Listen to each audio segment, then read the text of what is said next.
Joining us right now is David Craig. He wants to be the next governor of Maryland. He's running in the Republican primary. Mr. Craig, thanks for joining us today. Good morning. Well, you're the Harford County executive, and I know that you a big part of your campaign there for Maryland, for the entire state, is to do for the state what you've done for Harford County. Correct. One of the things you did was reduce property taxes. Now, you need to explain to the people of Maryland how, being governor, you will actually be able to really affect a lot of change with the budget. A lot of people think, well, even if we get a Republican governor, it doesn't matter because the deck is stacked against us there in Annapolis with one-party rule with the Senate and the House of Delegates. But when it comes to the budget, that's not quite true, is it? No, it's not true. And really, Maryland has a situation where the governor is in charge, has a lot of control over all this, especially for 270 days when the General Assembly is not in session. I have the experience, having been a mayor for 9 years and now county executive for 9 years. I know how to read the budget. I actually do. I actually balance the budget, and my budget officer's office is actually the closest one of any staff member to me, because that is the main thing. When you are the executive, you have to really read it and work on it. So if you do that, and then in Maryland, you send the budget down to the General Assembly, and it's just like in Harford County, the way we do it with our legislative body, they can only make cuts. They can't make adds to it. So if we send a budget down that's balanced, truly balanced, and is actually going in a smaller direction than it's been in the last 9 years with the $9 billion, or last 7 years with the $9 billion, we can do it. And but hold on, David Craig, because you say that you cut property taxes by record amounts in Harford County. So clearly people are dying in the streets and starving in the streets in Harford County. People are bleeding out because they can't get any health care and I'm guessing the traffic lights are actually falling from the poles as we speak, right? How do you get anything done? Actually, in Harford County, we're rated number one when it comes to public safety. Crime rate is lower than it was up until 1983. We're one of the only 5 counties in the state that with a AAA bond rating, as opposed to everybody else going in the opposite direction. So we made all the cuts, but nobody lost a service in Harford County, and we have 8,000 more jobs than we had when the economy tanked. But yes, we are going to. When you want to talk about health care, we can talk about that. Well, I wanted to talk about the health care website that apparently is going to have to be scrapped and started over, basically throwing away $125.5 million of Maryland taxpayer money. Your thoughts? Yes. Well, the key to that, and I started a department that handles those kinds of things in Harford County. We could have done that at the state level, actually not gone out and tried to create this new bureaucracy. This has been a disaster. Actually, the last 6 months are just a preview of what the next 4 years will be like if we continue this administration with the lieutenant governor going to be the governor. We started a whole new department in Harford County for information technology, and they do a phenomenal job of making sure that there's no duplication, that we're not starting things we didn't need to start, that we're getting rid of these old programs that are collapsing that need to be done.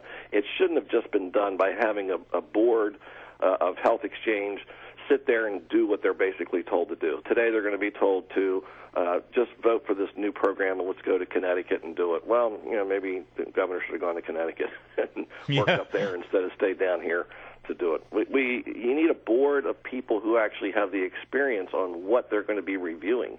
They shouldn't just be politicians. They should, or your political cronies that you put in there. They should be people who actually can do the job. Our guest is David Craig. He is the Harford County executive. He's running for the nomination for the Republican Party in Maryland for governor. And based on the last couple of polls, both from the Washington Post and Baltimore Sun about 6 weeks ago, they both show Larry Hogan in the lead right now. You are in second, David Craig, in that poll. But what's remarkable is we're looking at 60 to 70% undecided. What are you going to do to get people to decide? Well, I can tell you last week we went to 10 counties. We go out and reach out to people on a regular basis. And I do believe that most people are waiting to see the differences and who they like. Some of our stands on issues, though there are, Larry, I don't know, stands on a whole lot of issues. It's just certain things about getting elected. But we're reaching out on a regular basis. I'm out there last night. I was in Carroll County and Frederick County, reaching out to people, telling them who I am, what the success of Harford County has been, and how we're going to take that success to the state of Maryland. We're going to let people vote for me. They're going to vote themselves a pay raise, because when we get rid of the income tax, they'll have more money in their pocket rather than government taking it.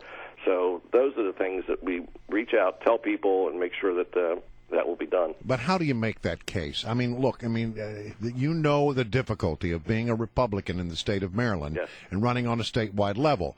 The main population centers, the city of Baltimore, Montgomery County, Prince George's County, those are heavily Democratic areas, and they tend to dominate state-level politics. How do you crack that nut? I'm the only one that has a 12-0 record when it comes to running for general elections, and many people now look at Harper County and say it's Republican, but it wasn't when I started.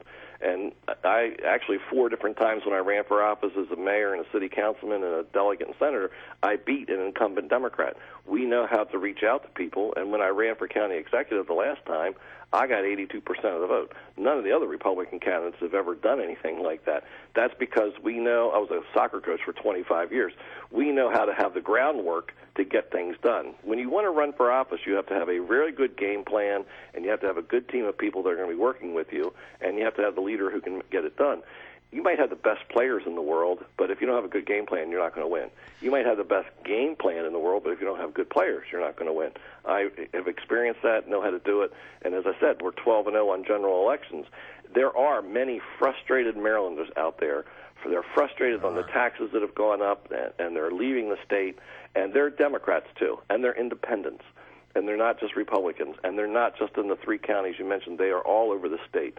So I think you're going to see a much different race in 2014 than you've seen in the last several years, because people are just saying, we're done. We want more transparency. We want less taxes. We want less outrageous spending. And we want to make sure that we can, I say we don't need to change Maryland. We just need to change who's on the second floor. David Craig, let's swing back to the health exchange real fast, since that was such a dominant issue in the news yesterday. Unless Doug Gansler pulls off a miracle, you will be facing Anthony Brown if you get the nomination. And remarkably, in a poll of Marylanders asked the question, who do you blame for the debacle of Maryland State Health Exchange, Anthony Brown was actually the last name on the list. He's getting the least amount of blame, yet he was the one in charge of it. What are you going to do to take this issue to him? Well, we will make sure that it's not just that, the health care, it's many other things that have happened, but we will make sure people understand that that's the way that's who did it. That, he was going to take credit for this several years ago when they said, oh, you're the lieutenant governor and you're going to take the lead on this. And then when it fell apart and became disastrous, then it was like, all right, we need to push this aside and ignore this and hope that, that nobody pays attention to this. But they are. I mean, when I talk to individuals, they know. They may not be responding to polls like that. They may not responding to media interviews like that. But when you talk to them individually, they know what the problem is. I mean, I go, especially in the Baltimore area, when people come up there, they're very frustrated. Yep. When you see Western Maryland, Eastern Shore, Southern Maryland, Center Maryland, that they're very frustrated with this whole thing, and all right, they're going to expand it. David Craig, Republican candidate for Maryland governor, thanks for joining us. Thank of course, we have an open invitation to all the candidates, and we'll be reviewing them all here on Mornings on the Mall all year